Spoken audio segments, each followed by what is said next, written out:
You're listening to Engaging Early Learners. I'm Rachel Glassman, special education teacher and resource creator. This podcast is your go-to for classroom strategies and teaching support that you can actually use. Whether you're on your way to work or heading home, I'm so glad you're here. Let's dive in. Hi, everybody. Welcome back to Engaging Early Learners. I am so excited for today's guest because she is someone that I actually met through Instagram, which is honestly one of my favorite things about having my Instagram and everything. There are so many incredible educators creating resources, sharing ideas, and supporting one another. And I've met some real life people through it. Today's guest is Lindsey, and she has quite the story about how we connected. We'll get to that in a little bit. I'll let her tell you all of that because she likes to tell our Bridgewater Mall story or our Bridgewater Target story. Lindsey has spent her career teaching fifth grade, but she's in a very unique season of life right now. She recently welcomed a baby boy and is currently on maternity leave. And when she returns to school, she'll actually be stepping into a completely different role. We're going to talk about teaching upper elementary because I have no idea what that's like, becoming a mom, balancing all the things, making career changes, and of course, making TPT resources because Lindsey also does that and she makes incredible things that I can even use in my lower elementary class. And this also is our final summer guest series episode of the summer. After today, I'm going to take September off from podcasting because, as we all know, back to school season is quite literally insane. And I always preach about protecting my mental health and setting boundaries. So I'm going to practice what I preach and take a little break. I'll be back in October with new episodes and maybe even some more guests. But for now, I want to jump into today's conversation with Lindsey. Thank you so much for having me. Great introduction. I'm Thank happy you. that now I have a chance to speak. No, I'm just kidding. Yeah. But honestly, what you've been doing this summer, I know personally speaking, it's so nice hearing from different educators in the space from OT and behavioralists. So you really have created such a platform for any type of educator, not just the teacher. So I'm hoping this episode doesn't disappoint Oh my God. for all of the upper elementary school teachers or just anyone in general, like you said, going through a new season, maternity leave, baby, new Yeah. position. Let's just do all the things. I know, I feel like there's so much we could talk about. I could probably have you on 15 times to talk about I all of would the love different to. things. Yeah, so we're just gonna have you back on. That's what I keep saying to everyone because we're definitely going to touch on everything today, but we simply don't have time to get too deep into everything, so you'll just have to come back on the pod. Oh my God, thank you. Yes, I will be here, certainly. So I just want to Yay. say thank you to you for creating the space to open up conversations that I know are difficult, and everything you say is so relatable. And I wish something like this existed when I first went into teaching. Just hearing the honesty and the transparency, I think, from teachers is incredible. And there needs to be more teachers speaking about that. Oh my god, okay.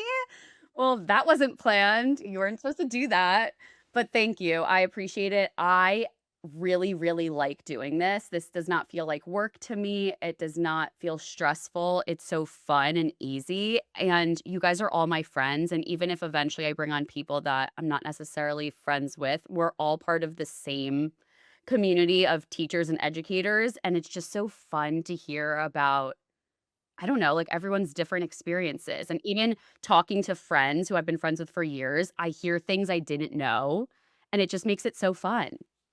And that's what it should be. It should be fun. Yes, it So should be fun. let's talk. Let's Oh my open god, up. let's dive in. Let's So dive in. speaking of diving in, Yeah. the first time I met Rachel, I slid into her DMs. Okay. She was at Target where I live and where she lives. And I was like, that Target looks familiar. So I sent her a message on Instagram and I'm like, hey, is this the Target in the town that we both live near? And she's like, oh my God, yes. And then I was like, oh, I live in the area. We started chatting. We did a little Jewish geography. It turned out that you knew people that I knew. And I think I asked you out on a little Target date and we met.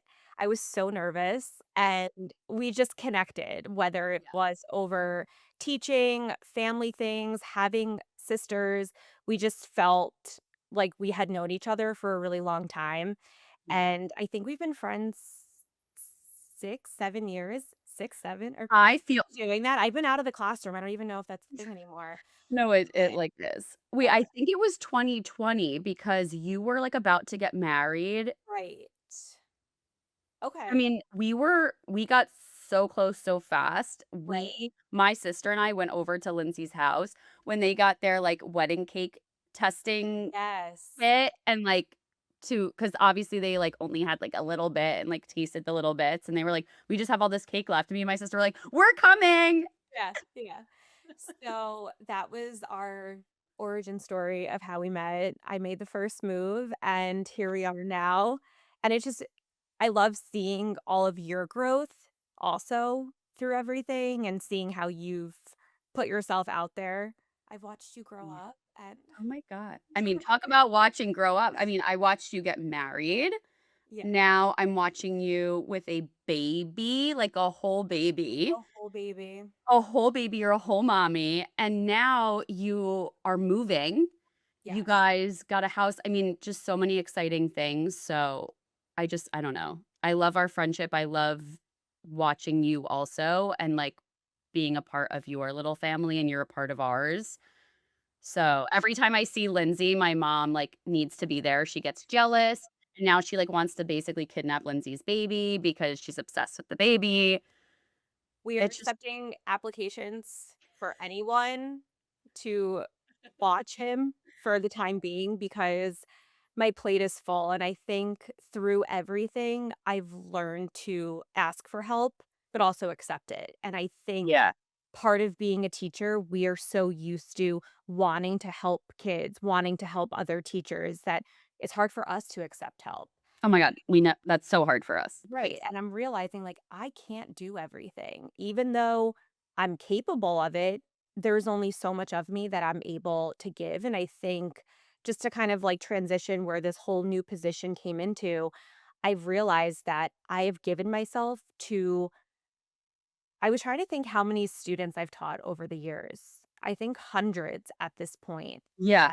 I'm going into my 12th year of teaching, and I've given myself to all of these kids year after year, and I need to make sure that I have something left for my own child at the end of the day, and stepping Yeah. into this new role, it comes with great responsibility because 'cause you're working with kids that are behind grade level and needing to make sure that you are maximizing your time because you're seeing them in a small group setting, Yeah. but I need to do what's good for me, and that's accepting help and realizing that this new season comes with change and allowing myself to make a change for myself, but also for my family too.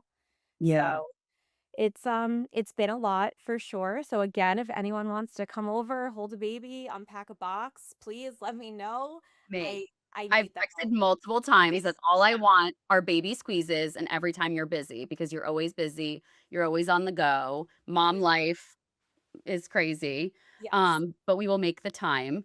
I feel like you're jumping ahead in the episode, so we Oh, need to sorry. backtrack. Okay. We do have a light outline to stick to, Lindsay, come Yes, on. yes, yes. Okay, go ahead. So, no, those are all good messages. I think I just wanna back up a tiny, tiny bit in case people don't know you. Sure. You we should say Lindsay on Instagram is Teaching with a Point. So if you follow Teaching with a Point, this is her. If you don't, no problem, now you can, but I want you to introduce yourself, like, back to the beginning, even back to, like, why'd you become a teacher? What's your teaching journey been up until now? All right, let's get into it. And So, yes, like, subscribe, follow, leave a comment. What is it? What do all the YouTubers say?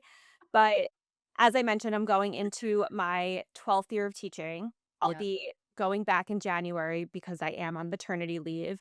But I think really my journey started, and I think everyone who is a teacher had a teacher that kind of inspired them to want to become one. And that for me was my first grade teacher. There was just something about her, her warmth, her enthusiasm, and it made me want to be just like her. So I went to TCNJ, the College of New Jersey. If you are from New Jersey, you know it. If you are not from New Jersey, you're like, this is probably just a random small school.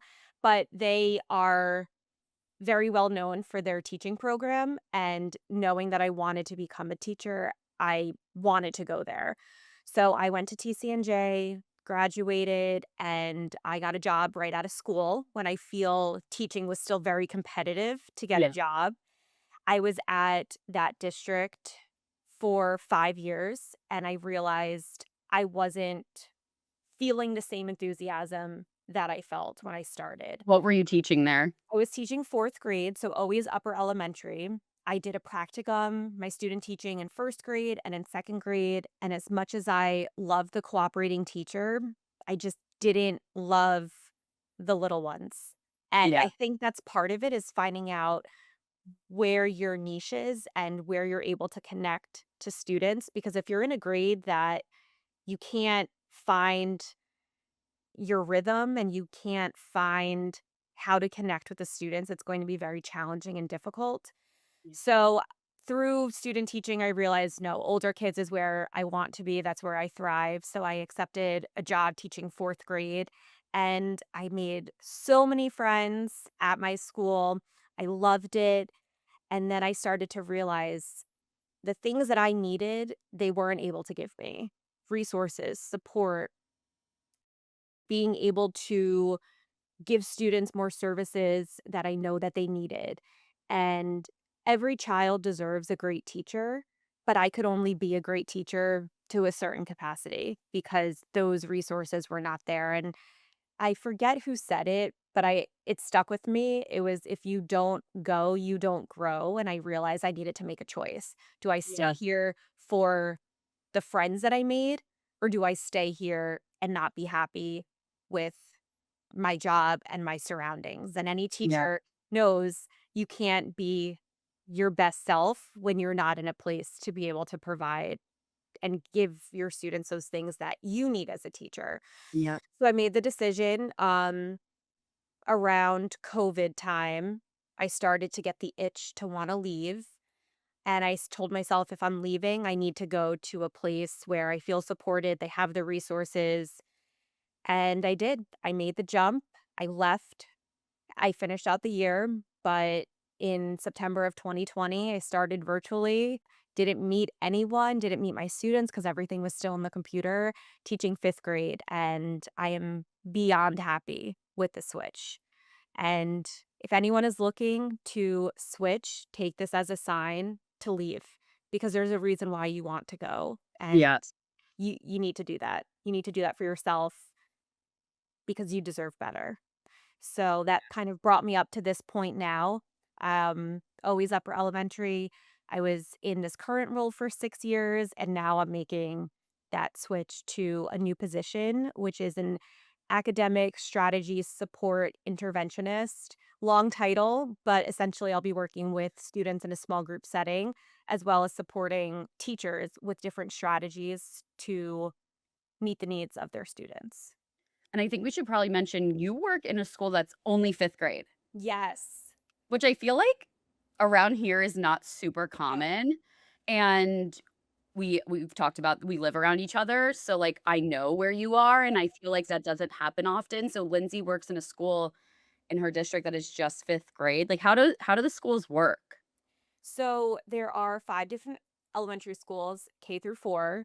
We are a centrally located 5th grade, so what that means is there's 2 different towns, and then they have their own elementary schools, K through 4, and then they then come to that central location for 5th grade, which is amazing because you are meeting kids from the town over from you because it's a central school. Yep. And it really allows them to make new relationships because I feel like by the time you get to 5th grade, you know all of the kids in your elementary school, you're kinda sick of them, and I think that's where a lot of the misconceptions of 5th grade is, like, they're chaotic and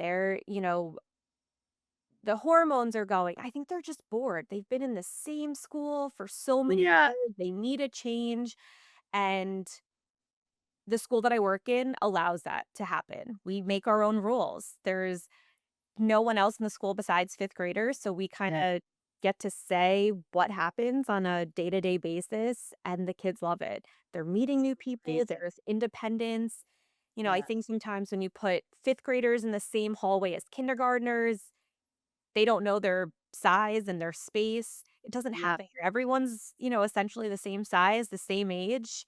And as a teacher, we love that because if you're teaching a fiction unit, so are other 17 teachers. And there are just resources constantly flowing and things being left in the copier that always pertains to what you're teaching, So which there's is phenomenal. only 18 classes in the building. I'm just, like, mind blown, and, like, Yeah. we've talked about this before, so I just continue to be mind blown by it. So there's Homeroom teachers, yes. 18 homeroom teachers, and, like, are you're on, like, teams or something, right? Yes, packs, our mascot is a wolf, so we try to play into that a wolf pack, and then within each pack, there's anywhere from 2 or 3 teachers on a pack. So you're Okay. at a pod where you do team building things or be able to meet with them on a Friday for a fun Friday because we don't have buddy classes to be able to allow the students to mix and meet other kids. Right. So we have those pods and packs to be able to kinda give them more of a sense of community within such a big school. What are some of the things? Because it's even though 5th grade is not so far off from what I do Right. feel like it's a completely different world. Yeah. Because you've student taught in 1st and 2nd, I mean, you are a little bit familiar, like, what are some of the huge differences you see, or even small differences from, like, the upper elementary kids to the lower ones, or even, like, what you do during the day? Right. So I think a big thing is people think that these kids are too cool for school. They're not. Yeah. They're still kids, and they still love their teacher, and for the most part, they want to be there if you are able to find a way to connect with them, and I think that's the biggest thing when you're thinking about upper elementary, it's finding that relationship building that you want to make sure you hear what they're doing on the weekend. You play into the 6, 7, or whatever the lingo is. They wanna feel that they can come to you, and they're excited to come to school. But I Yeah. think a big difference is this independence, that you have to teach them what does independence look like, and still offer support because they are growing emotionally also. They're learning how to deal with their emotions, big emotions, and Yeah. there's a lot that comes with 5th grade, and I always think, like, I could never do what you do. I could never teach kindergarten. People feel the same way about 5th grade, but I think the most important thing is we're still teaching children. Even in middle school, they're kids, and Yeah. they deserve to be kids. And as much independence as you want to give to them, they still want that support. They still wanna feel nurtured and encouraged, and it's teaching them that they can have both. They can still be kids while still learning how to adapt to these new responsibilities. Yeah, and you do such a good job. I mean, we can talk about it more later, but you make a lot of resources for your Mhm. kids, or you have in the past, Right. and you obviously do it in a way where they're gonna like it. Like, I see the reading passages you're typing up or whatever, and it's all things they can connect to. Do you see, like, everyone in your school kind of doing the same, finding resources or making their own resources of things that the kids will like? Are they using Do you guys have to use the curriculum? Like, what flexibility do you guys have? So I've been very fortunate that the administrators allow us to have like full creativity within a certain curriculum. So like we use Lucy Calkins to an extent just to kind of give a foundation of we're doing fiction, we're doing nonfiction, we're doing literary essay. But within that, we have the ability to be creative of how we are giving students the knowledge of those different genres, or math is a little bit harder to branch out, Yeah. but part of teaching is sharing. So I do find that when I make something, I enjoy giving it to other teachers, and it makes me happy to see these things being used in other classrooms. And I always say that the things that I make are always backed by students using them. They're not just being made and being put out there. Like, we're actually using them and testing them. And sometimes that takes a lot longer, but I want to make sure that it is valuable. So, to your question, yes, teachers are using what I create, but I want to make sure that, again, it's relatable to kids. So we're Yeah. teaching a skill about summarizing. They don't necessarily care about to summarize a passage about flowers and the seasons. They've read about it before. So let's summarize something that's important to them, the Super Bowl, Right, and right. just things that are more of interest, which also means it takes a lot longer. But I know that when students are reading about something that they enjoy, it seems to click a lot easier for them. Yeah, and not for nothing, then you're able to post it on TPT and hopefully make some money from it, which we'll talk about in a little bit. Because I always encourage teachers who are making things Right. to post it. Like, it doesn't hurt. If you're able to use it, someone else will be able to use it. Yeah, definitely. So, because we're in August, a lot of teachers are heading back to school. Maybe some first year teachers are listening, which we love. We have both mentored some new teachers or helped, Mhm. new teachers out at the beginning of their teaching journey. What advice do you have for beginning of the year, maybe first year, or just any teacher, whether it's fifth grade in general? What's Lindsay's advice column for a teacher? So I think it comes down to pressure. We always want the picture perfect classroom. We want to make sure everything is labeled. And I am guilty of that, but we put so much pressure on ourselves. And I think social media does not do a good job of allowing us to feel that we can walk away. I guess what I'm trying to say is when we see these classrooms on Instagram, we feel that if we don't have a classroom that looks like that, we are not going to be a good teacher. And it doesn't work like that.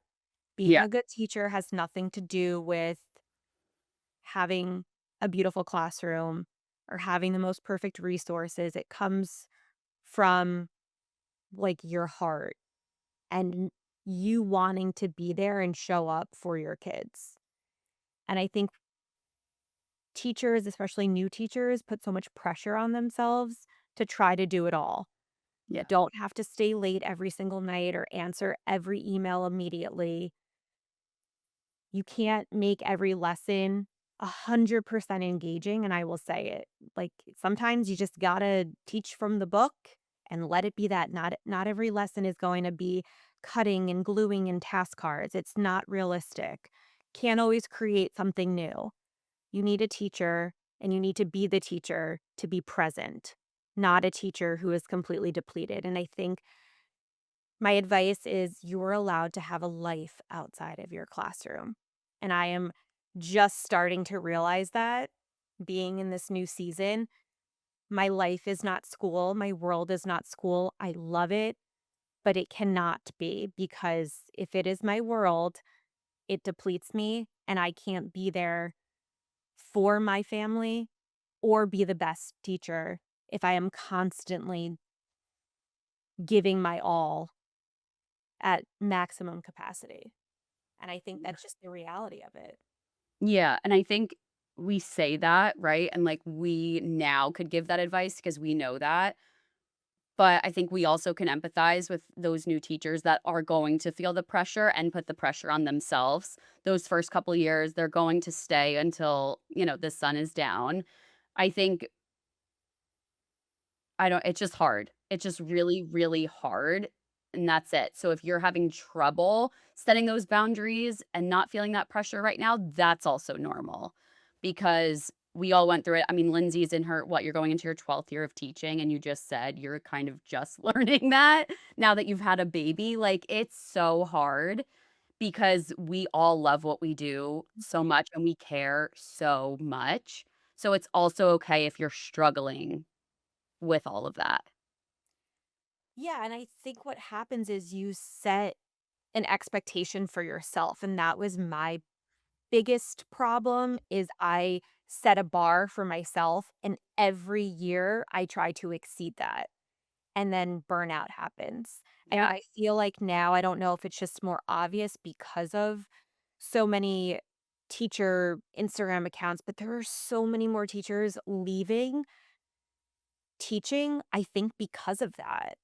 I Yeah. think they're pouring themselves in to create content, to create great lessons that there is nothing left for themselves at the end of the day. So, like, they keep chasing these unrealistic expectations. They're burning themselves out a lot more quickly than if they just did the job the way that our teachers did it when we were in school. Oh, yeah.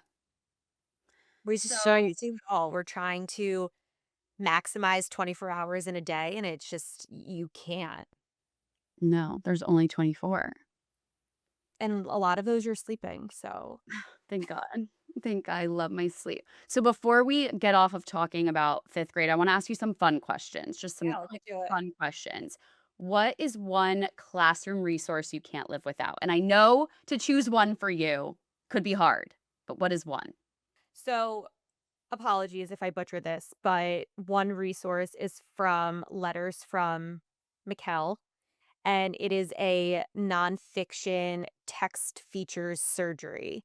And I mean, you could do as much as you want with it, but I got my kids all like operating room gowns, they had gloves on, they had a mask on, and they had to cut out the various different nonfiction text features from like magazines and newspapers and things like that.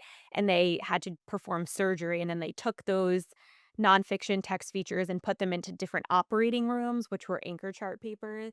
And I think it just goes back to the fact like fifth grade, they bought into it. I was just going to say, you Yeah. picture when you teach the younger ones, you picture 5th graders as like, "I'm too cool for this," Yeah. like, "I don't wanna do anything," like, they played dress up. They play dress up and they had so much fun. And there was like the constant heartbeat going like beep, beep. And then, I'm like, hurry up, we have a triage situation. And I think what it comes down to is like the kids are seeing that you're having fun and Yeah. they think that it's not cool if they're not having fun. Yeah. And it's like just chaos and there's scraps of paper everywhere. And it's just so much fun for them. And I always ask at the end of the year, what is something that they remember? And that's one of the things that they always say. Wait, that's so cute. Yeah, it is. Does everyone just, like, want you to be their 5th grade teacher? And I hope so. That's my goal. Like I wish I could send my I kids to you. I just like always wanted to be that teacher that like I Mm. want Mrs. Lipinski or you ask a kid when they're older, 30, who is your favorite teacher? I always wanted to be that teacher. Yes. Oh my god. Wait, also so funny that I was like, "What's one classroom resource you can't live without?" If I got that question, it would never be about, like, a lesson I taught. It would be like, laminating sheets. Oh. Oh, well, it's like a But supply. I did say resource, but I'll ask the question again. I did say resource, so you are correct. It's just funny, like, I also think in upper elementary, like, you're so, like it's so academic. Like, Yeah. I just would not think like that. But anyway, okay, so what's one classroom supply or, like, thing that you can't live without? Okay, I have two. Okay. Bigger size lined Post-it notes. Okay, like the tall ones? Yes, but not like super big, but it No. great for making lists. Yep. So love that with the lines. And then also mechanical pencils, but specifically the Bic ones that have thicker lead and then it doesn't break. And the kids are using lead pencils? Yeah, if they want pens, whatever. Oh. Oh, okay. We're just, That's like, like type flexible. A as I am. I've let so much go. Yeah. I'm not labeling folders anymore Yeah. with like my fonts. Just put your name on it. Yeah. I love that for you. Just I love that put your for me name on it. too. Use a pen. Are we allowed to use a pen in math? Oh, No, never. Oh, okay, okay, okay. I got nervous. I got No. nervous. What is a favorite Oh, wait, teacher? sorry, one more thing I just realized. Oh, Another thing I can't live without, grid notebooks, composition notebooks, but grid style for math. It teaches mm. kids, especially in math, when we're having a lot longer computations, each number goes inside of a box, and it keeps everything lined up. And do you get those like your school has them or you have to buy them? My school, I put it on a supply list. Okay, that's a good idea. What's a favorite teacher hack if you have one? Ooh, yes. Printing on Post-its. You do that. I do that, I love it. They're I really see it simple. all the time on Insta, and I'm like, "I don't have a need for this, but this is so cool." I love it for leaving, like, sub-plans. I have a Right. template of just the subject and the time, and it just prints it out, and then I just pop the Post-its on each stack that I leave for reading at this time and math at that time. So printing on Post-its is definitely, like, the number one thing that I do. Also, quick laminating tip, if you tape laminating sheets together at the edges, you can just run everything through your laminator. I've been seeing that this summer. Yes. I have not tried it, but I've been seeing that. We're You know who would like that? Do you remember last summer I posted a video I laminated at my grandparents' house? I don't know if you remember this video. Grandpa could not get over how slow the laminator is. He thought it was the dumbest thing. He wanted to call the company, like, he just was up Yeah, in arms. He would have loved that hack because then we could just leave it. You just walk away and it yes, laminates. exactly. I need to tell him that. And especially, 24 hours in a day, like, you gotta move things a lot more We quickly. right, we have things to do. Yes. So let's switch gears a little bit. Becoming a mommy. I love saying that. I never watched Love Island, but that sound from Love Yes. Island, mommy, whatever. Yeah, mamacita. Yeah, you're a mamacita and your I mean, your life has changed. Like, right? Oh, yeah, that's, like, an understatement for sure. I mean, everyone says, "Oh, it's hard. Get ready. Your life will never be the same." No, these people mean it. Yeah. We are never going back to life pre-Jake, but I love it. It's been really challenging for sure, and I think that's another thing people don't like to talk about how difficult things are. Yeah. We do with teaching sometimes, we try to be vulnerable, but same with being a mom. It's not all beautiful moments, and I think, like, just the honesty behind it. I just wish more people would have told me how difficult it was Yeah. instead of telling me my life is going to change. Well, why is my life changing? Because it's so hard. And So hard. you do a good job though, I think, on your Instagram stories. Maybe you're not coming on and able to talk as much, but I see you're typing up some paragraphs on your stories about what you guys are going through and how it's a little bit hard finding whether it's the right food or whatever to try to, figure out everything that's going on. I think you've done a good job and maybe you doing that will inspire other people to do that when it's their time. Hopefully, so that it's, Yeah. like, more of an open conversation.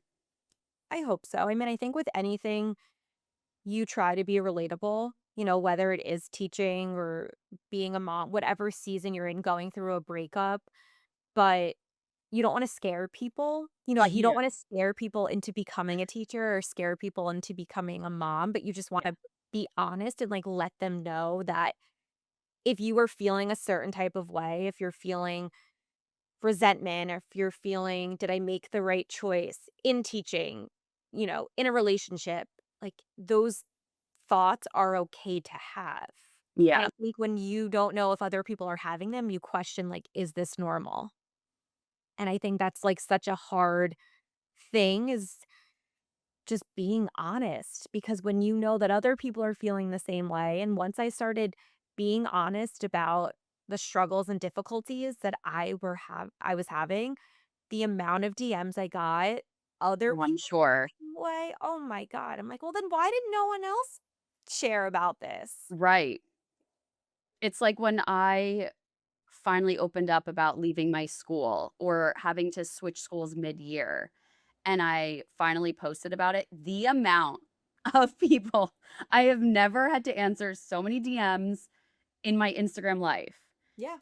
It's crazy, and I mean, it's so wonderful and helpful because it makes you feel like, "Oh, right, like, it's not just me that feels this way," but it also kinda makes you feel, like, sad because all of these people are going through it maybe quietly, and I don't know, I feel lucky to have, like, my Instagram, I'm sure you feel the same way, where you're able to have this community where if you do post something, someone out there is relating, and they DM you and they tell you they are, and it makes you feel a little bit better. Yeah, absolutely, and it makes you feel like it's okay that I'm sharing this. It's Yeah, okay that I'm letting my guard down because I think so many times and I think everything comes back to, like, this persona of, like, being a teacher, like, they're seen as someone who has everything together, and they're prim, and they're proper because they're role models for children, but, like, we are still humans, and we're still trying to figure it out too, and allowing ourselves to feel all of the different emotions. Like, yeah, how can you tell someone just because they're a teacher, they can't have a life outside of school or feel sadness or feel depression? Like, yeah, it's a normal emotion to have as a human. yeah. When so maternity leave, when did you stop teaching? Beginning of March. Beginning of March. Yes, I Okay. had about, I think it was 4 weeks before Jake's due date that I took. He wound up coming later, so I had, like, an extra week, which was not planned for just because he was late, but, yeah, it was about 4 weeks that I had before he was born. So, I'm sure as a fellow type A teacher, you prepared for your maternity leave, and I could only imagine the beautiful binder or whatever you put together. Can you quickly share with us what you did prepare, what you feel is necessary to prepare, what might not be so necessary, but maybe you did, all the things? Yes. So I think the biggest thing is if you were leaving with an already established classroom, making sure that that maternity leave is still continuing those different routines and procedures and expectations. Because again, Yeah, I know they're in fifth grade. They need to be reminded sometimes of, walking in the hallway and how do we unpack. So I think it's important that those areas that are so normal to them don't change because the person in front of the classroom is changing. So I yeah, went through all of my routines and procedures. And I also spoke to a couple students before I left and just gave them like a little, hey, if the teacher needs help, can can you help her out a little bit? And giving those students some autonomy in making sure that the classroom is running. The kids yeah, love that in fifth grade and they feel like they want to make sure that they do right by me. So if you have students that you can depend on, I would pull them off to the side and say, "Hey, like, could you do me a favor?" They'll love that. yeah. So, routines, procedures, things like that. We do a lot of community building in my classroom. And I think that's why, knock on wood, I have not had behavioral problems, is because every student feels like they are part of a community. And that was a big thing for me. I said, you could change your style of teaching and how you're giving the information and presenting it, but Friday team building challenges, I need those to stay because the Yeah. kids need that. So, I think if there's something special that you do in your classroom, making sure that your leave replacement knows how important it is to you, because if that goes, then I think everything else will probably fall apart also. And, like, so let's say the routines and stuff, are you, like, typing up all of those routines? Yeah, I did. And if it's okay with your district, I think, like, maybe even videoing it would be really helpful, so that way they're actually seeing how it works day to day, because when you yep, type something, you know what it's supposed to look like and how it's supposed to flow, but they may interpret it differently. So Yep. I think having a video, or even if they are able to overlap with you and come and shadow what the day looks like. Yeah, were you able to do that? Yes, not for the full time, unfortunately, just because things got, a little hung up with the hiring process. So Yeah. we didn't have a ton of overlap time, but videoing it, I think, is like another great way, or allowing them to come in through, a virtual setting, I think would be really beneficial. So that way they can actually see what it looks like. Yeah, that's a great idea, and I'm sure they would wanna do that too. Yeah. So, for, like, those community building things, were you and honestly, for the academics, like, are you leaving plans? Are you leaving exactly what to do, or are you kinda being like, "Do community building in any way you want"? Like, how did you do that? So I shared them on my lesson plans from previous years. And because I use digital plans, I do like an Excel spreadsheet, which I know you do Yeah. something very similar. Everything's hyperlinked. So when I say you're teaching, you know, um, main idea on this day, I actually have my slide deck linked to the main idea slide deck. And that's just something that I have done from year to year. And Yeah. it's a lot of work up front, but down the road, it's so much easier because you're copying and pasting and everything's linked to what needs to be printed and presented or put on Google Classroom. So I shared my lesson plans as kind of a scope and sequence of where she should be at this given point. But in terms of how she is delivering that, kinda left it up to her. I do have slide decks for everything and anything, so I Yeah. wanted to share that because I know it's overwhelming as well Yeah. to come in mid-year and leave and say, "Oh, I need to teach them, a 5-paragraph essay." I don't know where to start. So I did share everything. Going back to having that team or that pack, the 2 teachers on my team, bless you, Yeah. shout out Dana and Deirdre, thank you for everything. They made sure that my maternity leave had everything that she needed in order Yeah. to teach the different subjects and content. Yeah, I think that's a big thing too, like, anyone on your team helping that I mean, it's the same when you there's a new teacher, right? Like, everyone bands together to help. Was it so strange, like, leaving your class in Yeah. March? It was really sad because Yeah. I feel like at that point in the school year, everything is clicking and all of the work that you have put in, like you're finally seeing, like you get it, you understand, Yeah. and you don't see all of the growth that would typically see if you would be there the entire year. And I think like the end of the year is just so validating because you don't see progress day to day with kids. You see it over a month span. Yeah. And I didn't get to see that. I didn't get to see their growth from day 1 to the last day, and I think that was, like, really hard for me because just when you feel like, "I can't do this anymore," the end of the year comes and you're like, "Wow, it was all worth it." Like, look at Yes. everything I have accomplished, Yeah. and I did my job, and that feels so good, and I left them at a time where, like, things were just starting to click, and that was really hard, but Yeah. I've built a lot of relationships with my students' parents, and they've kept me in the loop, and it was really nice to see and hear that they wound up having, like, a really great year, even though I wasn't able to send them off to middle school and see all that they've accomplished. Did you go back and visit at the end at all or, like, virtually see them? So virtually, yes, I didn't go back. I really wanted to, but Jake was still really young. Yeah. I was a little hesitant just with germs and things like that. Yeah. Like, it would have been a month later, absolutely, I would have, because he would have had more of an immune system, but we did do a virtual, Google Meet at the end of the year and just, like, see how Yeah. they changed from, like, March until June physically. Yes. It's insane. It is a you brought up such a like, that is such a big time of the year, as dead as we are and, like, so tired. It is such a time of change, and it's so strange for you guys, like, in an only 5th grade school. It's not like you're going back next year and you're gonna be able to see them in the hallway. Like, they're gone, gone. Yes.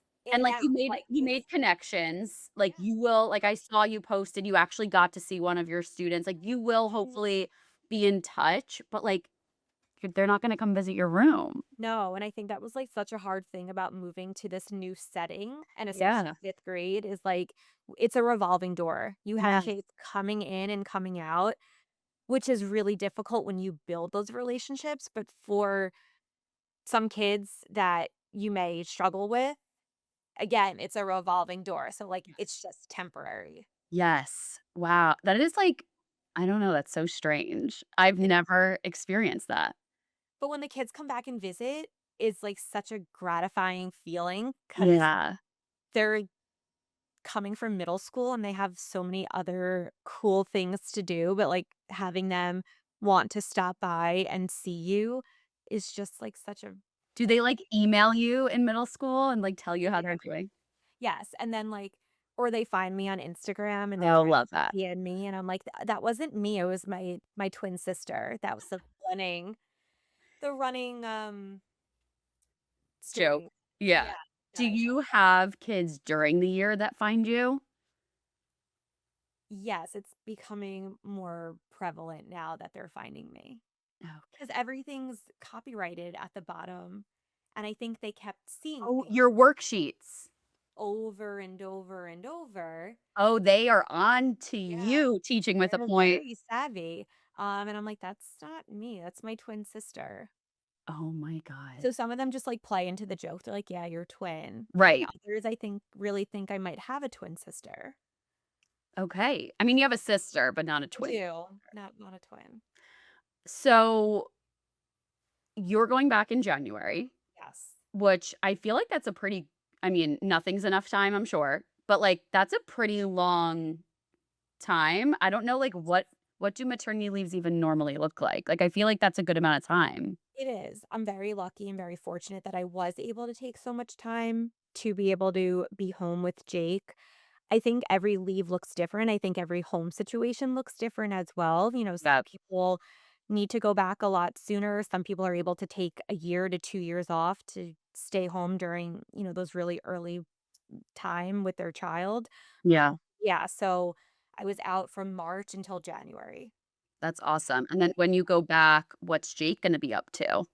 Jake will be home with daddy, so daddy will take his second part of paternity leave. He gets 16 weeks, which I know. I'm like, "You didn't even carry a child." Like, you So didn't. he gets 16 weeks total. Mhm. How many weeks did he do at the beginning with He did you? 8 weeks in the beginning, Okay. so that way we could, be in the trenches together. Yes. Then he went back, and then he'll take his second part of leave in January and February, and then in March, he'll be going into daycare. Which Oh, I'm really excited about. I know people have, like, their opinions of daycare, but, like, being a teacher, yeah, they know they're human, but, like, the socialization is so important and giving them independence at a certain capacity. So, separation anxiety and just, like, allowing them exposure to other people and other kids is, I yes. think, so important. And Just finding, like, the right daycare. I think that's part of it. he's gonna be able to, like, play all day and just, like, do whatever he wants at daycare. Yeah, and then That's so cute. we toured different schools, and then I was like, what does your curriculum look like?" And Dave is like my Oh my husband, god. he's like, "Lindsay, he's going to be 9 months." You're so embarrassing. I know. And then what if there's, conflict but between children? How do we resolve that? No, stop. It was kind of it's an interview, though. I wanna make sure that, like, I'm leaving my child with these people. I wanna make sure that they're Oh my competent. god, you probably were so intimidating with all these questions. But she was really good, and we're very happy I about was her. gonna say, were you able to find one? Yes, Dave Good. compared it to Madeline, this brand Yeah. are all, like, walking like this, and they're in a single file line. Is that what goes on at this daycare? Kind of, yeah. Okay. Yeah, Jake at 9 months will be walking like that in the line. Okay. Sure, guys. So anyway, when you go back, so you're in like a different situation because normally if you were to stay in 5th grade as a classroom teacher, you'd be going back in January, like mid-year into a classroom that's like established and like then the roles kind of reverse. You would almost have to, like, go along with the routines that are set, and I feel like that would be so strange, right? Were you nervous that you were going to have to do that? Yeah, of course. I mean, I think anyone that says, "No, I'm fine," out of sight, out of mind, they're lying because you have certain things that you wanna put into place because you know that they work, but again, like, out of my control, and I just kept telling myself communication is the biggest thing. My maternity leave from last year is the same maternity leave this year. That's awesome. So, I would just let her know, "These are the things that I do back to school. This is how I set up the classroom." But because I'm switching into this new role, she's actually following me into this new role, so she'll be the maternity leave for my new position. Okay. So, yeah, I mean, I was struggling with that for sure because Yeah. you don't wanna change things for the students when you come back in January, but you're also the teacher, and you Yeah. know what works and what systems, are beneficial. Luckily, that's not the case, and things are just getting turned upside down, but I think any maternity leave, no matter how you do it, if you start the year and then go out, or you come in late, or you're you start, then you leave, and then you come back, anything's hard. Change is hard. Yeah. And so you were presented with, like, a different, like, how did that happen? Did they ask you? Did they tell you? Had you shown interest that you wanna go into, like, more of an interventionist role? How did that happen? So this was 100% my choice. It Yeah. was presented to me. The current interventionist is actually moving into a child study team role, and that child study team member had retired, so everything was getting shifted, and because I work so closely with the interventionist when she was in that position, she was pushing into my classroom. I kind of put a little bug in her ear that if anything were ever to open up with her position, if she were going somewhere or looking for a change, I would love to take over that role. I think part of what I love so much about being a teacher is the differentiation component is you can have one thing and tailor it to meet so many different needs, and I really love that one-on-one or small group setting to be able to actually make sure that you were meeting the needs of those students. So, kind of put it in her ear, knowing that she was kind of looking to take on a new role. And I left, didn't hear anything, didn't know that she was taking a new position. And then the principal came to me and presented me with the opportunity, just saying, over the past couple years, they've really seen what I've been able to do and how I've been able to bring kids that are struggling back to grade level or more on track. And the opportunity came to me, and it was a very quick decision for me to take. Yeah. I'm now struggling with the fact that I'm, leaving the community aspect of teaching behind, my classroom, which, I'm so proud of that I built, and it was a space that I loved being in and that my kids loved being in. But I think this new role is just what I need for right now and in this season of life. So Yeah. 100% my choice. And I'm excited. I'm excited for what I'm able to do with the students that need me the most. Yeah, and I think the flexibility of it, maybe I don't know how to say it, but, like, you won't have as much, I feel, to, like, take home with you necessarily or to stay late for as an interventionist. I think it just provides the right amount of flexibility for you as a new mom, and I don't right? Like, am I saying that correctly? Yeah, and I think that's part of it is, the report cards are not there. The day-to-day planning is not there. Yep. The lesson planning is not there, but I think it comes with a different type of pressure Yeah. of kind of like the last hope to make sure that these kids are making progress. Yep. So it's a different type of pressure Yeah. that you're dealing with, not so much the pressure of prepping everything, but kind of like the Hail Mary, like you really need to make sure that these kids are making progress because if not, then there's that next step of intervention that will be coming. Yeah. I think we need to do, like, a check-in with you come the springtime, like, Please. transitioning to your new role, like, what are the differences? Because I think it does bring, like, a good perspective, and I think a lot of people make this change or want to make this change from a classroom teacher to a different type of position in their school, and you'll be able to give us that perspective. Yeah, no, I would love to. I think everything else is changing in my life. Moving, baby, like, let's just add in a new job Yeah. also. Why not?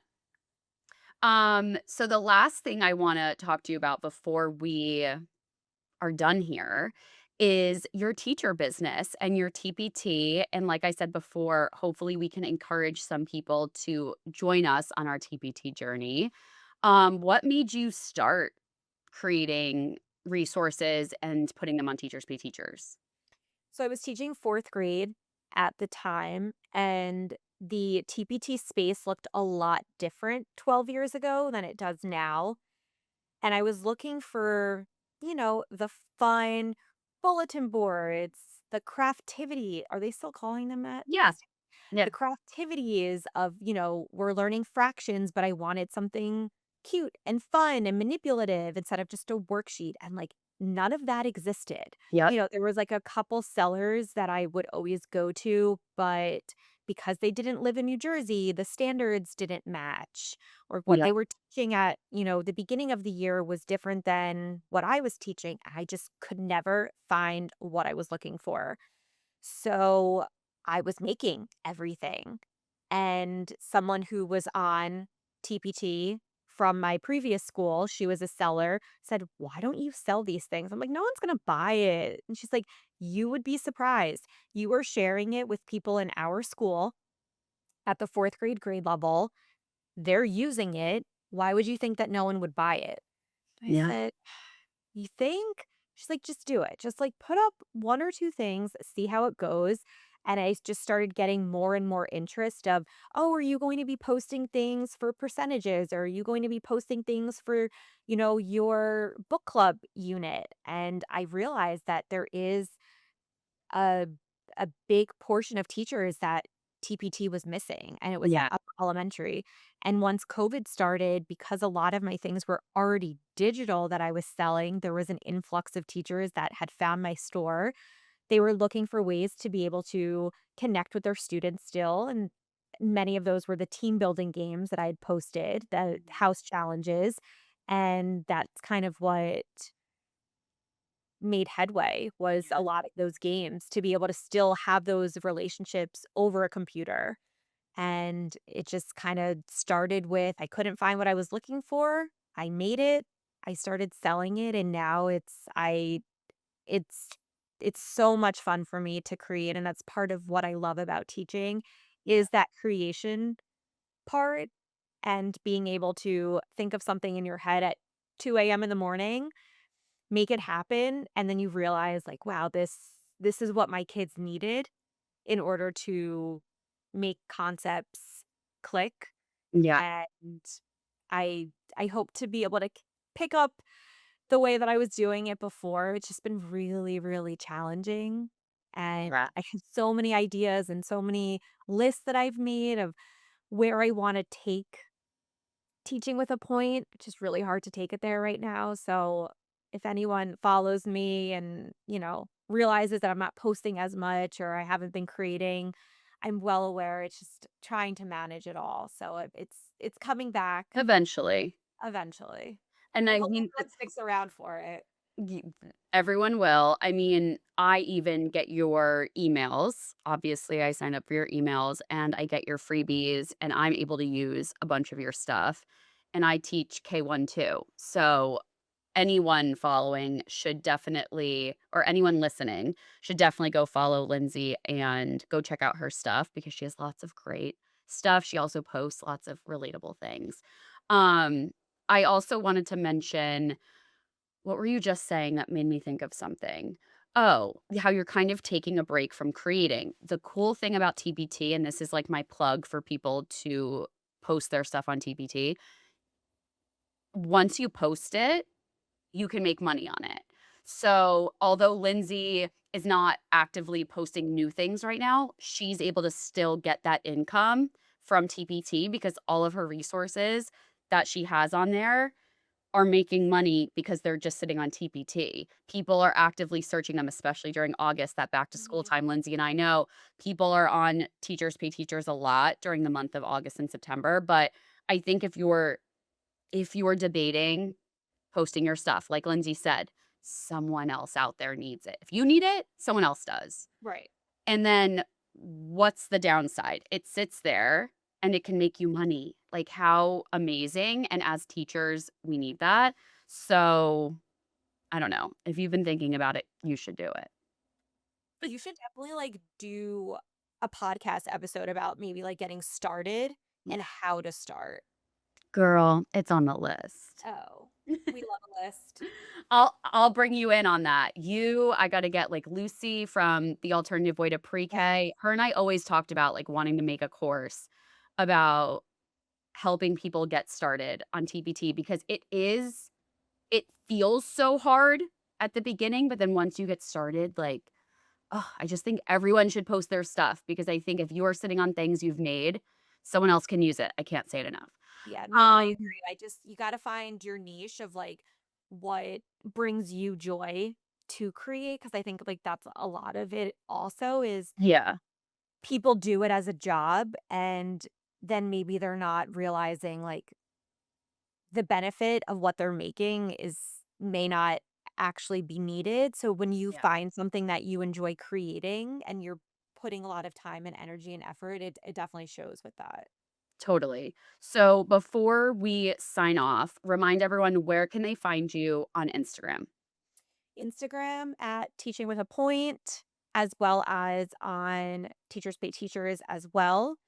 I'm kind of shifting some things and not just sharing teaching content anymore. I try to just show my life and show the ins and outs of a classroom teacher, Yeah, show my life outside of the classroom, inside the classroom, a little bit of baby stuff, a little bit of now house content stuff, just my life of not just being a fifth grade which teacher. I think is so for me as a follower of other people, I think that's so much better because I'd rather see all the other things and get to know you, although I do know you outside of Instagram, but get to know a person other than just the classroom. So, like Lindsay, she posts pictures of her adorable baby, or she posts things of her and her husband and like how they met and like their anniversary or whatever is coming up. Her house content, I'm loving like seeing you decide what paint colors. It's, like, blowing my mind because I moved into my house and I painted it all one color. So I'm so excited to see, like, what all the different bathrooms and things are gonna be, and then you were in your classroom the other day a little bit setting up, like, it's just everything, and I'd rather that than just Yes. teaching stuff.